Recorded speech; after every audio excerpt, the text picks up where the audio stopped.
दीदी, मैं अपनी बीवी से बहुत तंग आ गया हूँ। ना तो मुझे चैन से जीने देती है, ना मुझे चैन से मरने देती है। पिछले 3 सालों से ना तो मुझे तलाक दे रही है, ना मेरे साथ रह रही है। देखो विवेक, ये तलाक वगैरह ना हमारे हिंदू धर्म में एक पाप माना गया है। मैं तो बिल्कुल सलाह नहीं दूंगी तलाक लेने के लिए। तो अब आप ही बताओ दीदी, मैं क्या करूँ? वो औरत ना तो मुझे चैन से जीने देती है, ना मुझे चैन से मरने देती है। बस एक ही रट लगा के रखा है उसने। अरे ऐसा क्या हो गया है जो इतने परेशान हो गए हो तुम? दीदी, परेशानी सब तो उसके आगे बहुत छोटा है। वो ना मेरे साथ रह रही है, ना मुझे तलाक दे रही है, और ऊपर से 25 लाख रुपए एलमनी के मांग रही है। दीदी, मेरी सैलरी 12,000 रुपए है। मैं कहाँ से ला के दूंगा उसको पैसे? अच्छा, तो ये बात है। विवेक, अगली तारीख कब है? दीदी, अगले महीने की 25 तारीख को। ठीक है, इस बार ना जब तुम कोर्ट जाओगे मुझे साथ में लेके चलना। मैं भी देखती हूँ कि उसके अंदर कितना दिमाग है और कितना एलुमनी अमाउंट चाहिए उसको। उसके पिछवाड़े में ऐसा ढक्कन लगाऊंगी ना कि तलाक लेना दूर, एलुमनी के बारे में सोचना भी भूल जाएगी वो। समझा? 25 तारीख को कोर्ट में जाने की जरूरत नहीं है। आज ये फैसला चिंगारी दीदी आपके यही होगा। यही कोर्ट, यही अदालत। और मुझे पता था तुम यही मिलोगे मुझे। अच्छा, तो तू है इसकी बीवी जो ना इसको तलाक दे रही है और ना इसको चैन से जीने दे रही है, ऊपर से 25 लाख रुपए एलुमनी अमाउंट भी मांग रही है। तो दीदी, इसमें गलत क्या कर रही हूँ? जब से मेरी शादी हुई है ये आदमी घर में नहीं रहता, 2-2 महीने के लिए घर से गायब। तो दीदी, इसमें मेरी क्या गलती? मेरी कंपनी मुझे छुट्टी नहीं देती, आधी रात को कॉल करके बुला लेती है। तो दीदी एक बात बताइए, ऐसी कौन सी कंपनी है जो 1 हफ्ते की भी छुट्टी नहीं देती? और ये आदमी 52,000 रुपए कमाता है। घर के खर्चे के लिए तो पैसे देते हैं, लेकिन मेरे पर्सनल खर्चे के लिए 1 रुपया नहीं देते। 52,000 रुपए? ये तो बोल रहा था 12,000 रुपए कमाता है। पूछिए आप इनसे, आप ही पूछिए। हाँ भाई, क्या कह रही है? तू तो बोल रहा था 12,000 रुपए कमाता है, अब ये 52,000 की क्या कहानी है? दीदी, मैं क्या करूं? मैं अब हर छोटे छोटे खर्चे इसको थोड़ी गिनवा दूंगा? मेरे भी कुछ खर्चे होते हैं, घर परिवार सब कुछ देखना होता है। ऊपर से ये इतना खर्चा करती है। कितना खर्चे करती है तू? दीदी मेरे हाथ में तो ये सिर्फ 12,000 रुपए ही रखते हैं, जिसमें कि मुझे घर का खर्चा भी चलाना होता है और कुछ आड़े टेढ़े टाइम के लिए सेविंग भी करनी होती है। देख बेटा विवेक, एक बात बोलूं, मुझे तेरे ऊपर कुछ ना कुछ डाउट हो जरूर रहा है। ठीक है, तू पहले आते ही मेरे को तूने झूठ बोला कि 12,000 रुपए तू कमाता है, जो कि सच्चाई है कि तू 52,000 रुपए कमाता है। तू कितना भी कमा, मेरा पूरा आशीर्वाद है, तू खूब कमा, लेकिन झूठ नहीं बोलते। लेकिन जो बीबियां होती है ना, जब पैसे अपने पति से लेके बचाती है ना, वो आधे टेढ़े समय में काम आता है। तेरे ही काम आएगा वो, समझे? लेकिन ये छोटी छोटी बातें ये तलाक तक कैसे पहुंच गई, जान सकती हूँ मैं? तू बता बेटा, क्या बात है? दीदी 1.5 साल हो गया मेरी शादी को, लेकिन ये आदमी 1.5 दिन घर पे नहीं रुका है। मैं क्या सिर्फ इनके माँ बाप की सेवा करने के लिए आई हूँ? मेरी खुद की कोई ख्वाहिशें नहीं है कि मैं इनके साथ घूमूं फिरूं, पिक्चर देखूं, खाना खाने जाऊं। आप भी बताइए, 25 लाख रुपए मैं इसलिए मांगना चाहती हूँ क्योंकि मेरे माँ बाप ने इन्हें भर भर के दहेज दिया है, और ये आदमी उस चीज को समझने के लिए तैयार ही नहीं है। हाँ भाई, दीदी, क्या माजरा है ये? मैं अब बताओ, मैं घर में रह करके इसको समय दूं या फिर बाहर रह करके पैसा कमाऊं? देख विवेक, कमाने वाले ना दुनिया का हर मर्द है, लेकिन कमाने के साथ साथ अपने परिवार को समय भी देते हैं, समझे? और ये गलत नहीं बोल रही है। कोई भी औरत इसकी जगह होती ना तो यही कदम उठाती। अब मैं तो यही बोलूंगी, बेटा एक काम कर, तू तलाक ले ले। तू सही बिल्कुल डिसीजन ले रही है। दीदी, अब तो आप इसी का साथ देने लग गई। विवेक, मैं किसी का साथ देने वाली बात नहीं बोल रही, जो सच है वही बोल रही हूँ। हमेशा मैं सच का साथ देती हूँ, गलत नहीं कर रही है ये। दीदी, मुझे इससे तलाक नहीं चाहिए, मैं तो इससे प्यार करता हूँ। बेटा अगर तू प्यार करता ना तो इसके साथ समय व्यतीत करता, समझा? ये ऐसे शिकायतों का मौका नहीं देता कि 1.5 साल में तू 1.5 दिन भी इसके साथ नहीं रहा है, समझा?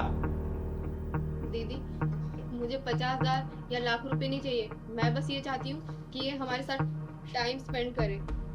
दीदी, मैं अपने काम की वजह से परेशान रहता हूँ, और ऊपर से ये। विवेक देख, मैं तुझे एक रास्ता बताती हूँ, हमेशा ना परिवार को महत्व दे, समझा? और अपने कंपनी वाले से बात कर कि तेरा ट्रांसफर यहाँ पे करे, और नहीं ना तो मेरी बात करवा उनसे, और नहीं ना तो तू दूसरी कंपनी चेंज कर, यहीं पे काम कर, तू साथ में रह अपने परिवार के साथ, फिर कोई शिकायतें नहीं रहेंगी तेरी इससे। जी दीदी, मैं अपने कंपनी वालों से बात करता हूँ। छोटी छोटी बातों पे तलाक ले लेना, एक दूसरे को ब्लेम करना। अरे शादी किस लिए किया तुम लोगों ने, जब एक दूसरे के ऊपर ब्लेम गेम ही खेलना है? तो मौका दे रही हूं दोनों को आखिरी, एक दूसरे के साथ हंसी खुशी से रहो, ठीक है? मजा उसी में है, एक दूसरे को ब्लेम गेम खेलने में नहीं है। बेटा तुझे तलाक लेना है? नहीं दीदी, मैं तो बस ये चाहती हूँ कि ये हमारे साथ पूरे परिवार के साथ रहे। तू बता, तू क्या चाहता है? दीदी, मैं भी तलाक लेना नहीं चाहता, मैं इसके साथ ही रहना चाहता हूँ। ठीक है, तो कल अपने ऑफिस वाले से बात करना, ठीक है? नहीं माने तो मेरी बात कराना, अगर वो नहीं माने तो मैं तेरा ट्रांसफर कराऊंगी यहाँ पे। परिवार को महत्व दे, परिवार को समय दे। देख तेरी बात भी सही है, कमाना भी जरूरी है परिवार पालने के लिए, लेकिन परिवार को भी वक्त देना है। जब परिवार खुश रहेगा ना तो बहुत कमाएगा, ठीक है? चलो जाओ, खुश रहो हमेशा। नमस्ते। क्या कहें आजकल की जनरेशन, छोटी छोटी बातें तलाक लेने के लिए पहुंच जाती है। पागल है ये लोग। क्या बात है, तुम लोग इतने परेशान क्यों हो? और इतना अर्जेंट मुझसे मिलने के लिए क्यों बोल रहे थे? तुम लोगों को पता है मुझे एक अनाथ आश्रम की नींव रखने जानी थी, लेकिन मेरे दरवाजे पर जो भी आता है ना, चिंगारी मुझको कभी भी निराश नहीं करती। तुम लोग कहाँ से आए हो? दीदी, हम भोपाल से आए हैं और बड़ी उम्मीद के साथ आए हैं दीदी। दीदी, हम लोगों के ऊपर दुखों का पहाड़ टूट गया दीदी। पिछले 1 साल में इनकी 3 नौकरियां चली गई और मेरा 4 महीने का बच्चा मिसकैरेज हो गया। गांव में मेरे मम्मी पापा भी बीमार रहते, 50 बीघा जमीन थी, बस बीमारी में सारी बिक गई, सिर्फ 5 बीघा बची है दीदी। बर्बाद हो गए हम लोग दीदी, बर्बाद हो गए। दीदी, मैंने सुना है कि आपके आशीर्वाद से बड़ी बड़ी मुसीबतों से छुटकारा मिल जाता है। बस दीदी, आप अपना हाथ हमारे सर पे रख दीजिए। हाँ दीदी, बस हमारी नैया आप ही पार लगा सकती हो दीदी, आशीर्वाद दे दो हमें दीदी। अरे आप लोग शांत हो जाओ प्लीज। और मैं कोई भगवान नहीं हूँ कि जो मैं आशीर्वाद दे दूं और आप लोगों का सब कुछ सही हो जाए। अरे मेरी गिनती तो इंसानों में भी नहीं होती। दीदी, हम बहुत दूर से आए हैं, हमें निराश मत कीजिए। अपना हाथ हमारे सर पर रख दीजिए। हाँ दीदी, आप अपने आशीर्वाद से हमारी बेरंग दुनिया में खुशियां बांटो दीदी, कुछ चला दो। अरे नहीं नहीं, देखो तुम लोग बहुत दूर से आए हो और मैं तुम लोगों का दिल और विश्वास नहीं तोड़ना चाहती।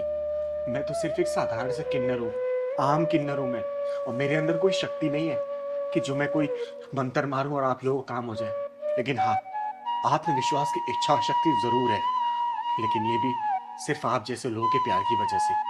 और कुछ भी नहीं है मेरे पास बेटा, कुछ भी नहीं है। हमारा मन रखने के लिए अपना हाथ हमारे सर के ऊपर रख दो दीदी, आप सोचेंगे हमें भगवान का आशीर्वाद मिल गया दीदी। आपका आशीर्वाद भगवान से कम नहीं है दीदी। हे भगवान, तूने मुझे कैसे असमंजस में डाल दिया। लोग तो मुझे भगवान मान के मेरी पूजा करने लगे। मुझे माफ कर देना भगवान। मैं इन्हें कैसे समझाऊं कि मैं तो एक पूरी तरह इंसान भी नहीं। मुझे माफ करना भगवान, कैसे समझाऊं, कुछ समझ नहीं आ रहा मुझे, कुछ समझ नहीं आ रहा। दीदी, क्या सोच रही दीदी आप? क्या हम दोनों आपके आशीर्वाद के लायक भी नहीं है दीदी? हाँ दीदी, क्या हम आपके आशीर्वाद के लायक नहीं हैं? अरे नहीं बेटा, ऐसी कोई बात नहीं है। मेरा आशीर्वाद तुम लोगों के ऊपर हमेशा है। तुम्हारे घर में खुशियां हमेशा बरसती रहे, तुम्हारे घर में बहुत जल्दी कुलकारी गूंजे, धन दौलत किसी भी चीज की कमी ना रहे। बस बेटा, मैं यही आशीर्वाद दे सकती हूँ तुम लोग। हमेशा खुश रहो तुम लोग, हमेशा खुश रहो बच्चों। दीदी, अब हमें सब कुछ मिल गया, अब हमें कुछ नहीं चाहिए दीदी।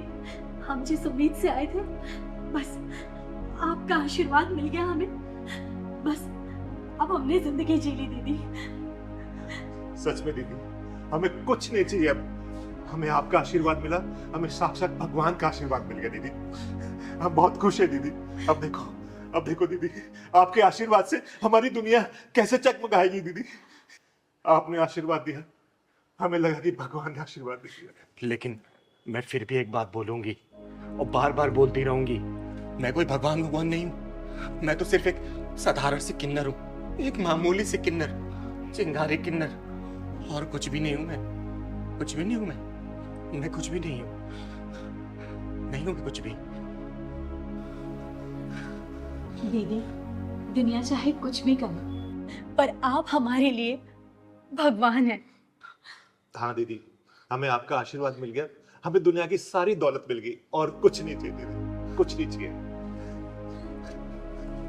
खुश रहो मेरे बच्चों, हमेशा खुश रहो, खुश रहो, खुश रहो।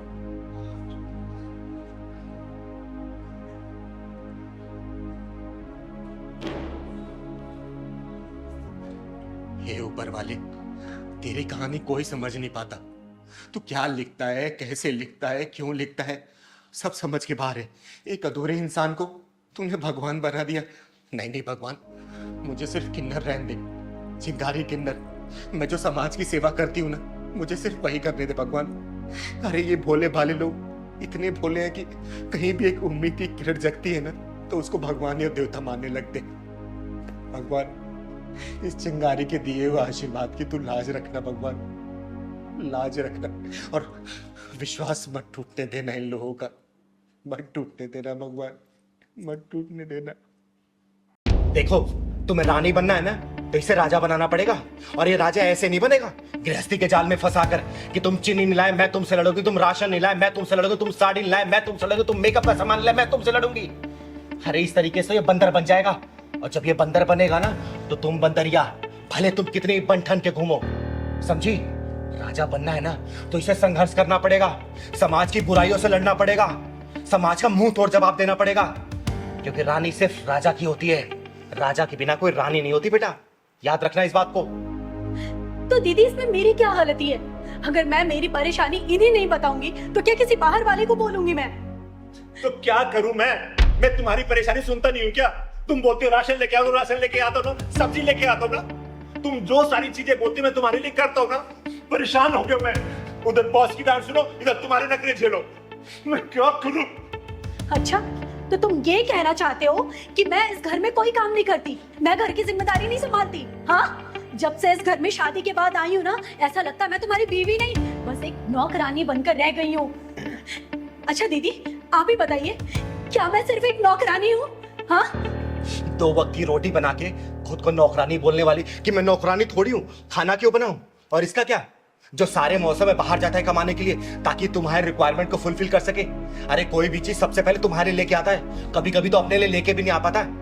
और कभी ये बताता है कि आज बाहर बहुत धूप है, बहुत बारिश है, टारगेट पूरे करने होते हैं। अरे कितने बॉस के प्रेशर इसको झेलने पड़ते, कभी कभी तो प्रेशर में ठीक से खाना भी नहीं खा पाता ये। अरे कम से कम बेटा ह्यूमैनिटी तो जिंदा रखो, कम से कम इतनी मान लो तुम। तो दीदी आप ये कहना चाहती हैं कि हम औरतें कहीं भी एग्जिस्ट नहीं करती? अरे बेटा मैं ये नहीं कह रही कि सारी औरतें कहीं भी एग्जिस्ट और एडजस्ट नहीं कर पाती, लेकिन बेटा तेरे अंदर बहुत सारी कमियां हैं, ये मैंने खुद अपनी आंखों से देखा है। याद है वो दिन पिछले 2 महीने पहले मैं तुम लोगों के यहाँ आई थी 2 दिन रहने के लिए? तेरा क्या टाइमिंग था बेटा, उठने का, काम करने का, नहाने का, धोने का, खाने का? बता सकती है? अगला बंदा 2 दिन तक लगातार बिना लंच लिए गया था।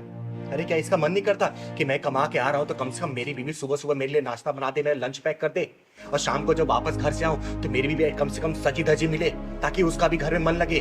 लेकिन तू क्या करती है बेटा, बता? मैले कुचैले कपड़े पहन के ये ऑफिस जाता है, इसको क्या बॉस की नजरों में गिराना चाहती है तू? तू सोच, जब तक इसको राजा नहीं बनाएगी ना बेटा, दोबारा लिख के रखना, तू कभी रानी नहीं बन पाएगी।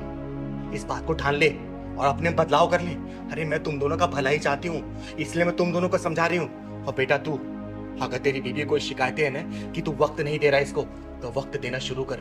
मैं ये नहीं कह रही कि तू कमा नहीं रहा है और इसके लिए तू कुछ नहीं कर रहा, तू सब कुछ कर रहा है, बस उसको वक्त निकाल, समय समय पर इसके बाहर ले जाया कर, घुमाया कर। अरे कल को तेरे बच्चे भी होंगे बेटा, क्या सीखेंगे वो? कभी सोचा इसके बारे में? अरे घर का माहौल अच्छा रखेगी ना, गृहस्थी जब खुशहाल होता है ना, तो जिंदगी जीने का मजा ही कुछ और होता है, समझी? ये छोटी छोटी बातों पे नोक झोंक करना, तलाक लेना, हम तुम्हारे साथ नहीं रहेंगे, हम तुम्हारे साथ नहीं रहेंगे, इससे जीवन नहीं चलने वाला। 7 जन्मों का रिश्ता होता है ये, बहुत शालीनता से निभाना पड़ता है। कभी ट्रेन देखा बेटा? 2 पटरी पे बैलेंस चलती है, अगर एक पटरी भी लड़खड़ाई तो ट्रेन गिर जाती है। तो जिंदगी का रिश्ता भी ऐसे ही होता है, दोनों मियाँ बीवी को ना बहुत ही बैलेंस तरीके से चलना पड़ता है। समझदारी से काम लो, जिंदगी एक बार मिली है, जियो, खुल के जियो, खूब ऐश करो, लेकिन गृहस्थ जीवन को भी संभाल के चलो, समझे? मैं मानता हूँ दीदी, कुछ गलतियां मेरी भी है, मैं अपनी वाइफ को टाइम नहीं दे पाता, लेकिन आज के बाद मैं अपनी वाइफ को पूरा टाइम दूंगा, ये प्रॉमिस करता हूँ आपसे। और दीदी आपने जो कुछ भी कहा है मैं वो सब अच्छा करने की कोशिश करूंगी, अपने गृहस्थ जीवन में खुशी लाने की कोशिश करूंगी। और इनके लिए हर काम टाइम से करूंगी, इनका लंच, इनका खाना, सब कुछ। और इन्हें कभी भी शिकायत का मौका नहीं दूंगी दीदी। आपने जो कुछ भी कहा है मैं वो सब कुछ ठीक कर दूंगी। हमेशा खुश रहो तुम लोग, और कहीं भी चिंगारी की जरूरत पड़ेगी ना, चिंगारी हमेशा है। लेकिन हाँ बेटा, जो कमियां है ना उसको सुधार ले, ठीक है? फिर ये कल को अगर तेरी बात नहीं मानेगा ना तो इसके खिलाफ मैं खड़ी होंगी, इसको डांट के फटकार के मैं सुधारूंगी इसको, समझी? खुश रहो और अच्छे जाओ, खुशी मन से जाओ घर, जाओ। ठीक है दीदी, नमस्ते। जी दीदी। और हाँ, रास्ते में लड़ाई मत करना, समझे? नहीं दीदी, जाओ खुश। चलो। अरे पहलवान, कब तक चाय लाएगा रे? कब से इंतजार कर रही हूं मैं। आया दीदी। ला जल्दी, कोई काम तू टाइम पे कर नहीं सकता कभी भी।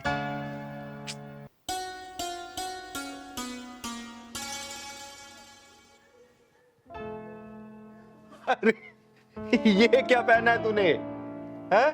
बताया तो था दीदी आपको कि लड़की देखने मुझे आज जाना है। अरे तो लड़की देखने जाना है, लेकिन तूने तो दूल्हे वाली ड्रेस पहनी है, कोई ढंग के कपड़े पहन लेना। इसमें तो कोई दूल्हा पहन के जाता है शादी करने के लिए।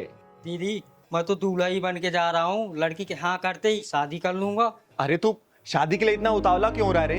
तेरी शादी मैं कराऊंगी ना किसी अच्छी लड़की को देख के। नहीं नहीं नहीं दीदी, भले ही ये 11वीं लड़की है लेकिन ये मेरे लिए अच्छी है, इसी शादी करूंगा अब दीदी मैं। तो चल मैं भी चलती हूँ। नहीं दीदी, इस बार मैं नहीं लिवा जाऊंगा आपको, क्योंकि जो 10 शादियाँ टूटी है ना आपकी वजह से सब टूटी है। वो सब समझ लेते हैं कि ये भी किन्नर है। इस शादी को मैं इस बार छोड़ूंगा नहीं, कुछ भी अकेले जाऊंगा, अपनी मर्दांगी दिखाऊंगा दीदी, कुछ भी हो।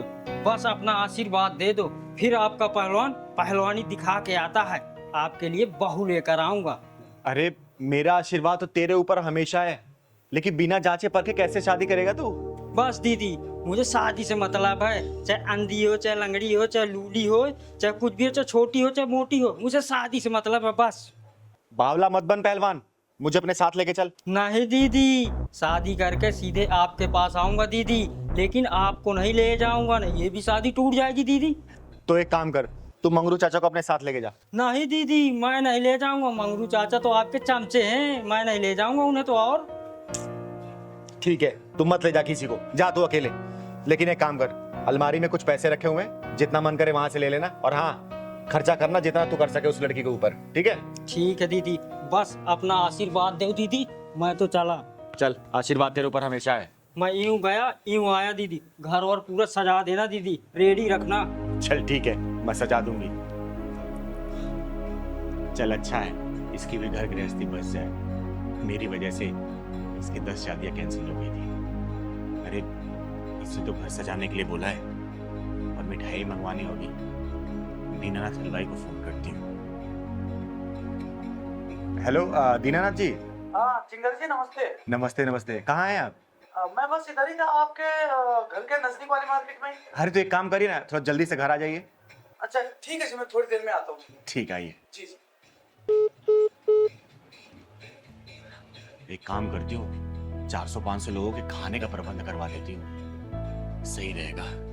थोड़ा देखूं घर में और बाकी काम। नमस्ते चिंगारी जी। अरे नमस्ते दीनानाथ जी। ऐसा क्या बात है, आपने बुलाया कुछ खास? अरे हाँ सुनिए, मेरे पास ना समय का बहुत अभाव है। आप 2 से 3 घंटे के अंदर ना 25 से 30 किलो लड्डू का प्रबंध करिए। अगर बना हुआ है तो ठीक है, नहीं तो आप बनवाइए। और कम से कम 500 से 600 लोगों का खाने का इंतजाम करिए। अरे वो सब तो हो जाएगा चिंगारी जी, लेकिन अब इतनी जल्दी ऐसे कौन से कोई खास प्रोग्राम कुछ? अरे हाँ हाँ, मेरा पहलवान शादी करने गया है, बहू लेके आने वाला है वो। जी बहुत बहुत बधाई हो फिर तो आपको। आप चिंता न करें, सब कुछ बेहतर होगा, खाना वाना स्वादिष्ट होगा, और लड्डू तो यूं समझिए आप कि जो एक बार खाएगा वो बस अपनी उंगलियां चाटता है। ये देखिए, लड्डू खाने की बात हुई और एक खाने वाले आ गए। मैं लड्डू खाने वाला नहीं हूँ। अरे ये आवाज तो पहलवान की लग रही है। मैं आपका पहलवान ही तो हूँ दीदी। पहलवान, तूने ये क्या हालत बना रखी है? तू तो शादी करने गया था ना, और मुंह पे एक कपड़ा क्यों बांध रखा है तूने? बाहर में गई थी उलन दीदी, मैं लूट गया हूँ दीदी, मैं लूट गया हूँ। पहलवान क्या हुआ, बात बता मुझे। अरे पहलवान, रोता ही रहेगा, बताएगा भी क्या हुआ तेरे साथ? बताता हूँ दीदी, बताता हूँ। वो लड़की आज तो पहलवान सुंदर भी लग रहा है बहुत, और हाथ में पैसा भी बहुत है। आज कोई भी लड़की मिले शादी करके लौटूंगा, कुछ भी हो जाए। और लोग दहेज लेकर करते हैं, मैं देकर शादी करूंगा। और दीदी को और पैसा ले लूंगा जो कम पड़ेगा। कोई भी लड़की मिलेगी वो सब चलेगी। अरे देख, ओ दूल्हे कहाँ जा रहा है? मुझे मत रोको, मैं जरूरी काम से जा रहा हूँ। अरे तो कौन से काम से जा रहा है? शादी करने जा रहा हूँ। शादी करने? किससे? लड़की ढूंढूंगा और करूंगा शादी। के लिए तो हम भी ढूंढ रहे हैं ना। मैं भी कवा रही हूँ, अभी मुझसे कर लेना। मैं भी कवा रही हूँ। तुम क्यों करोगी शादी? अरे मैं तेरे से बड़ी हूँ ना। अच्छा ठीक है, तुम कर दो। पहलवान तेरी तो लॉटरी लग गई। तो एक ही लड़की के लिए तरस रहा था, लेकिन यहाँ तो दो दो लड़कियाँ शादी के लिए तैयार है। अरे कहाँ खो गया? शादी वादी करनी है या नहीं? हाँ हाँ, शादी करना। अरे तो ये शेरवानी पहनने से थोड़ी ना शादी होती है, पैसे लगते हैं पैसे। पैसे बहुत है मेरे पास, पैसों की कमी थोड़ी है। तो दो ना पैसे।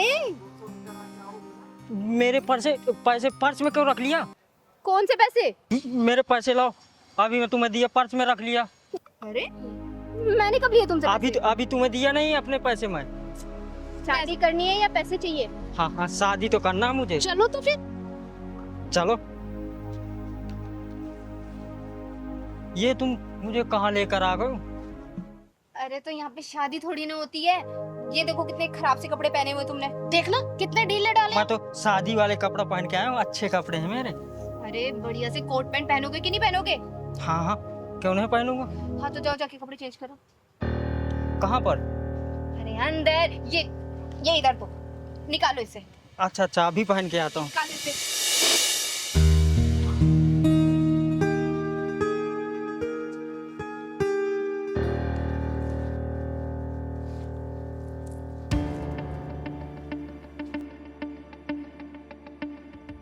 चल चल पैंट निकाल। तुम लोग मेरे साथ क्या कर रहे हो? मेरे कपड़े दो, मेरे कपड़े दो तुम। अरे इसके जूते भी उठा। चल उठा, चल चल चल चल चल। मेरे कपड़े दो तुम, मेरे कपड़े दो तुम, मेरी जूती और वो शर्ट दो। कुछ नहीं है यहाँ पे। हाँ बड़ा है, चल के दूल्हा बनेगा। चल निकल यहाँ से। मेरी कमची तो दे दो दीदी, इज्जत बचाने के लिए। चल इसको ये दे दे। चल ले पकड़, निकल।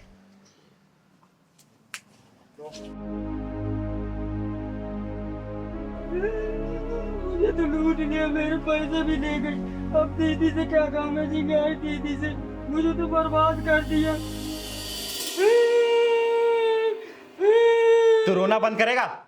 मैंने तुझे कहा था ना कि मुझे साथ लेके चल, लेकिन नहीं, तुझे तो अकेले जाके शादी करनी थी। अब लूट पीट के आ गया ना, तो रो क्यों रहा है? मैं दीदी आपको ही लेकर जाऊंगा, जहाँ जाऊंगा। मैं अब अकेले नहीं जाऊंगा। अब मैं शादी वादी नहीं करूंगा। जब भी जहाँ तुम्हें करना हो वही करना दीदी।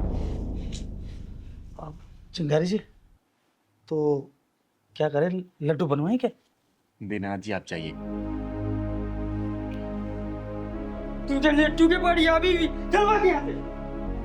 पहलवान इधर आ। तू ना ज्यादा दिमाग कम लगाया कर, समझा ना? आप भी ना दीदी। पैसे भी सब तूने लुटवा दिए। अब जाने दो, फिर क्या होगा दीदी। लूट गए तो लूट गए, हर जा बार लूटता है। कपड़े पहन के आ जा। ठीक है दीदी। औरत हमेशा पति और बाप के घर में फर्क समझती है। बताऊं बेटा कैसे? लड़की पर माँ बाप पाबंदी लगाए तो हक बनता है, और सास ससुर लगाए तो रोकते हैं टोकते हैं। अरे भाई बहन से लड़ाई हो जाए, भाई बहन धमकाए तो मजाक है, और देवर कुछ बोल दे तो बकवास है। पिता के घर मेहमान आए तो भगवान है, और पति के घर आए तो शैतान है। माँ बाप डिमांड पूरी ना करे तो मजबूरी थी, और पति ना करे तो शादी क्या जरूरी थी। माँ बाप डांटे तो बड़े हैं, और सास ससुर डांटे तो पीछे पड़े हैं। माँ बाप की बातें किसी को नहीं बताती, लेकिन सास ससुर और ससुराल वालों की बातें किसी से नहीं छुपाती। बता बेटा, सच है या झूठ? कर मुझे साबित, झूठ करना। दीदी मैं आपके पास अपनी परेशानी लेकर आई हूँ और आप मुझे ही सुना रही हैं। बेटा जो भी पॉइंट मैंने बताया है ना, तू एक भी पॉइंट है मुझे गलत साबित कर दे, मैं मान जाऊंगी कि चिंगारी झूठी है, तू सही है। कर साबित मुझे गलत। पर दीदी बेटा चिंगारी के सामने आए दिन ऐसी परिस्थितियां आती हैं, और चिंगारी जानती है कि गलत कौन हो सकता है, सही कौन हो सकता है। मैं ये नहीं बोल रही कि 100% तू ही गलत है, लेकिन बेटा शुरुआत तेरे से ही होती है। याद रखना, जिस दिन मायके और ससुराल को एक बराबर आंकना शुरू कर देगी ना, उसी दिन तेरी सारी परेशानियां, सारी शिकायतें खत्म हो जाएंगी। बेटा ध्यान रखना इस बात को। अरे विधि, तुम यहाँ बैठी हो, मैं तुम्हें घर में ढूंढ रहा था। नमस्ते। नमस्ते। अच्छा, तो तुम मेरे घर वालों की शिकायत करने के लिए आई हो ना यहाँ पे? एक काम करते हैं, आज दूध का दूध और पानी का पानी कर ही देते हैं। दीदी आप इसको कुछ समझाते क्यों नहीं? मेरी एक बात नहीं सुनती है, मेरे घर वाले और अपने घर वालों में भेदभाव करती है। बोलो ना ऐसा ना किया करें। बेटा तेरे आने से पहले मैं इसे यही समझा रही थी, ठीक है ना, कि ऐसे ना किया करे, भेदभाव करने से कुछ भी नहीं होगा। लेकिन ये समझे तब ना। अच्छा, तो तुम ये कहना चाहते हो कि सारी गलती मेरी है? हाँ, मैं तो जैसे तुम्हारा कोई ख्याल ही नहीं रखती, तुम्हारे घर वालों का कोई ख्याल नहीं रखती। मतलब इधर से भी हर चीज में मैं ही गलत। तुम तो बहुत अच्छे हो ना, तुम्हारी कोई गलती होती ही नहीं है। अब आप ही बताइए दीदी, इसमें मेरी क्या गलती है? मैं क्या करूं? मैं क्या इनके घर वालों का ख्याल नहीं रखती जो हर वक्त मुझे उल्टी सीधी बातें सुननी पड़ती है? कौन सुनाते तुम्हें उल्टी सीधी बातें? तुम और तुम्हारे घर वाले। वही बात आ गई ना, भेदभाव वाली। अरे वो बड़े हैं, कुछ बोल दिया तो उसको सुनाना कहते हैं क्या? देखो, मैं तुम्हारे इस बात से ना परेशान हो चुकी हूँ, ठीक है? मुझे अब एक और बार भी अगर तुमने कहा ना तो मैं ये शादी तोड़ दूंगी और तुम्हारा घर हमेशा के लिए छोड़कर चली जाऊंगी। बस बस, तुम लोग शांत रहो, मुंह बंद करो और जो मैं बोल रही हूँ वो सुनो सिर्फ, समझे? तो ठीक है दीदी, अब फैसला आप ही कर दीजिए। बेटा देख, घर गृहस्थी चलाना इतना आसान काम नहीं है। जो सपने तूने सजाए होंगे ना शादी से पहले, जरूरी नहीं कि सपने वही पूरे हो। एक बात देख, अगर जब हम अपने माँ बाप के घर में और ससुराल के घर में फर्क नहीं समझते ना, तो शादी ब्याह की जिंदगी बहुत आसानी से चलती है बेटा। देख, माँ बाप जब डांट देते हैं ना तो हम सोचते हैं अरे माँ बाप है, क्या हो गया डांट दिए तो। लेकिन वही ससुराल वाले अगर कुछ सास बोल दे या ससुर बोल दे, कोई समझा दे, तो हम उसको ईगो पे ले लेते हैं, दिल पे ले लेते हैं, अरे इन्होंने ऐसे क्यों बोल दिया। ऐसे नहीं होता बेटा, दिल से रिश्ते अपनाए जाते हैं, सिर्फ किताबी बातें नहीं है रिश्तों की। जिस तरीके से माँ बाप तुम्हारे अपने मायके में है ना, उसी तरीके से सास ससुर ससुराल में वही तुम्हारे माँ बाप है। और जो देवर है समझो वो तुम्हारा भाई है। पति है ना, पति अगर तुम्हें कुछ समझा रहा है तो समझो इस बात को, क्योंकि पति इसी घर में जन्म लिया है, वो अपने माँ बाप के घर में जन्म लिया, उसको पता है कि मेरे माँ बाप का नेचर कैसा है, मुझे अपने माँ बाप को कैसे खुश रखना है। तो सबसे ज्यादा सपोर्ट तो वही करता है ना। तुम्हें अंडरस्टैंड करना पड़ेगा अपने पति को, उसको समझना पड़ेगा, और देख लेना इससे तुम्हारे रिश्ते बहुत आसानी से चलेंगे, समझे ना? और बेटा तू, ऐसा नहीं होता कि हर गलतियां पत्नी की होती है, तुझे भी समझना पड़ेगा अपनी पत्नी को। अरे किसी दिन परेशान हो रही है तो इसके पास कुछ समय बिता ले, किसी चीज को लेकर टेंशन में है तो इसको टेंशन फ्री तू तो कर सकता है ना। अगर ये नाराज है, तू भी नाराज होकर बैठ जाएगा तो रिश्ते चलेंगे क्या? ऐसे कहीं नहीं चल पाएंगे बेटा। माँ बाप ही रहेंगे। और बेटा एक बात समझना, माँ बाप की उम्र, तुम्हारे माँ बाप की उम्र कम से कम 55-60 साल तो हो ही चुकी है। अरे 55-60 साल हो चुकी है, अब तुम उनको बदलना चाहती हो? नहीं, तुम्हारी पूरी जिंदगी बची है बेटा, सिर्फ 28 साल की हो तुम। सोचो पूरी जिंदगी तुम्हें काटनी है, ऐसी ऐसी परिस्थितियां तुम्हारे सामने आएगी, तुम्हें उसका डट का सामना करना पड़ेगा। तो अपने आप को तुम्हें बदलना पड़ेगा हर सिचुएशन के लिए। अब माँ बाप जब डांटते हैं ना, सास ससुर जब डांटते हैं ना, तो बेटा अपने भलाई के लिए नहीं, तुम्हारी भलाई के लिए समझाने के लिए, ताकि आगे का भविष्य तुम लोगों का उज्जवल हो, किसी चीज की परेशानी ना हो, और कभी अचानक से कोई परेशानी आए ना तो उसका तुम लोग डट के सामना करो। उनका प्यार ना बड़ा निस्वार्थ होता है बेटा, उनको और कुछ, अरे बुढ़ापे में क्या चाहिए उनको? 2 वक्त की रोटी, बस 2 टाइम की दवाई, और क्या चाहिए उनको? शौक तो तुम्हें पूरे करने हैं ना, तुम्हें समझाते हैं वो, इस चीज का बुरा मत माना करो। अरे बेटा कभी कभी तुम अपने वाइफ का फेवर ले लोगे तो क्या चला जाएगा? अरे जरूरी नहीं कि जो माँ बाप बोलते हैं, जिस नजरिए से तुम्हें दिखाना चाहते हैं अपनी वाइफ को, उस नजरिए से ही देखो। तुम्हें इसका बचपना पता है ना, तो तुम इसको एक बच्चे की तरह रख के देखो ना, बहुत मजा आएगा।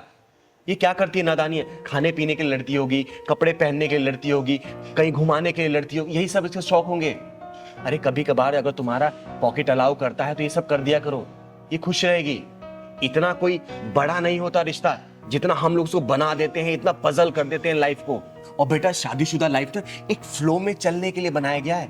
अरे नदी के बहाव ऐसे चलते हैं तो परिस्थितियां आती रहेंगी, कोई बड़ा आता है, कोई गांव का। अच्छा ये बताओ, तुम लोग तो जानते हो ना, गांव के लोग पुराने ख्यालात के होते हैं, उनकी मानसिकता थोड़ी दूसरी होती है। आजकल की मॉडर्न लाइफ है, थोड़ा सा एडजस्ट करने में टाइम लगता है, क्योंकि तुम लोग उनके जैसा नहीं बन सकते और वो लोग तुम लोगों जैसा नहीं बन सकते। तो बीच का एक सॉल्यूशन ढूंढना चाहिए। तुम्हें रिश्ते ऐसे बना के चलने पड़ेंगे बेटा, ठीक है? और आगे से ना ऐसी गलती मत करना, अपने मायके अपने ससुराल को ना बराबर समझो। देखो कोई भी परेशानी तुम्हें नहीं आएगी और ये भी तुम्हें अंडरस्टैंड करेगा, ठीक है? और मेरी कही बातों को बुरा नहीं मानते। देखो बेटा, ये मैं तुम लोगों के भले के लिए तो कह रही हूँ, मेरा क्या है, मैं तो ठहरी एक अर्धनारी, ना पूरी तरह से नर हूँ और ना ही नारी, चिंगारी हूँ मैं। बस तुम लोगों को खुश देख के मैं भी खुश हो लेती हूँ, ठीक है बेटा? और आगे से ऐसी गलती मत करना। अब बेटा तू अंडरस्टैंड करना इसको, ठीक है ना? खुश रहो। जी दीदी, मैं ख्याल रखूंगी इन सब बातों का। खुश रहो बेटा, हमेशा खुश रहो। जाओ, और हाँ, रास्ते से जाते हो ना आइसक्रीम खिला देना, इसका फेवरेट आइसक्रीम है ना, खिला देना बेटा, ठीक है? ठीक है, थैंक यू दीदी। मैं भी शाकर सो चले अब। जाओ बेटा। दीदी बड़ी तेज से प्यास लगी।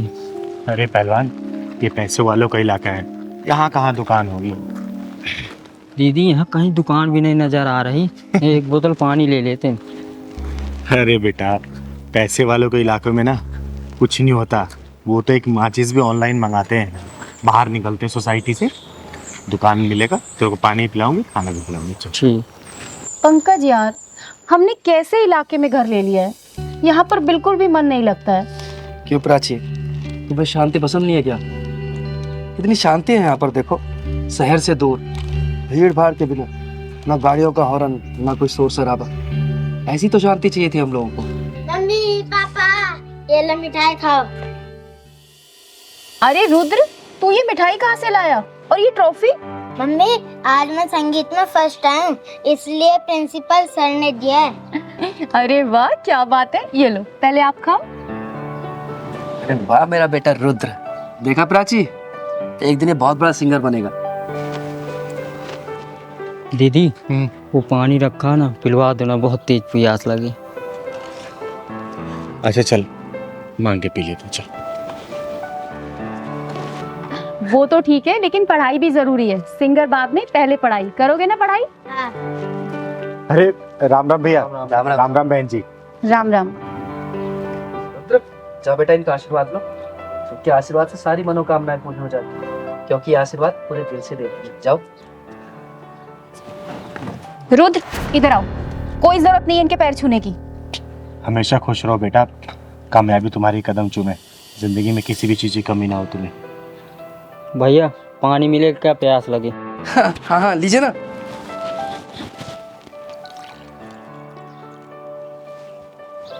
पापा पानी पिलाओगे क्या? मिठाई भी दो। अरे दो ना बेटा आप। अरे ये क्या करें आप, इन्हें पानी पिलाओगे क्या? प्राची, तुम्हारा दिमाग खराब हो गया है, लोग तो दुश्मन को भी पानी पिला देते हैं। अरे तो ये दुश्मन नहीं है, किन्नर है, किन्नर।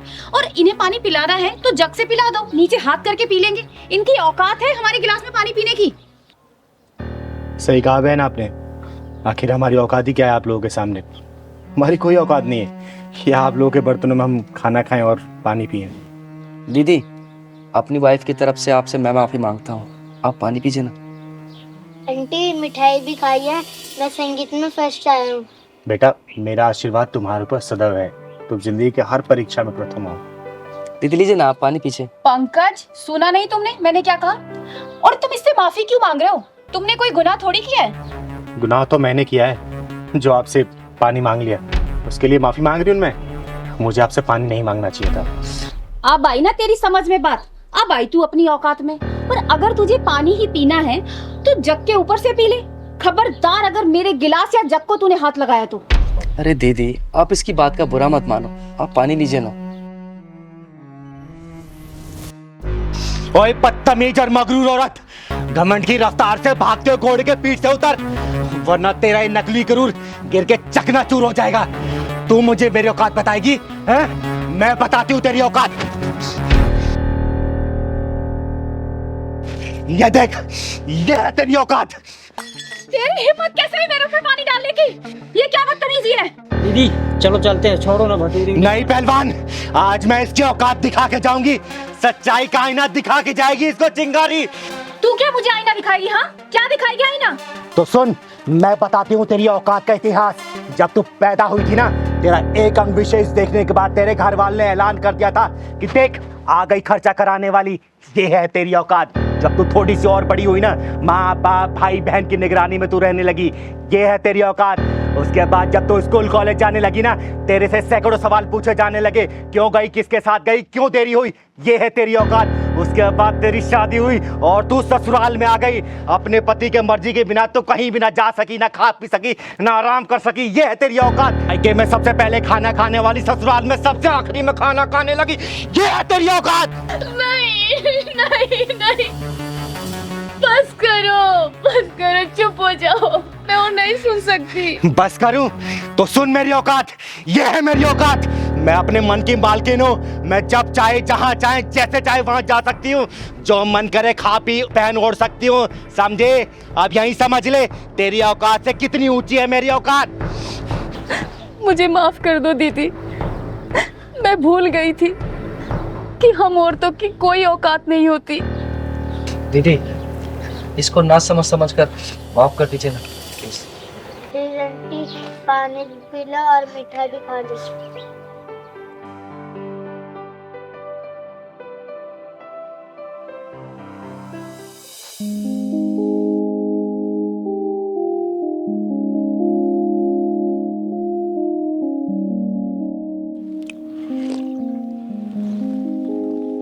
ले पहलवान, पानी पी ले।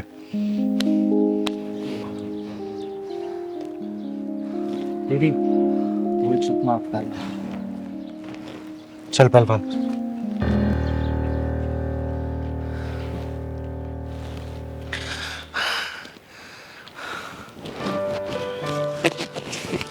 ये लो, आशीर्वाद के तौर पे।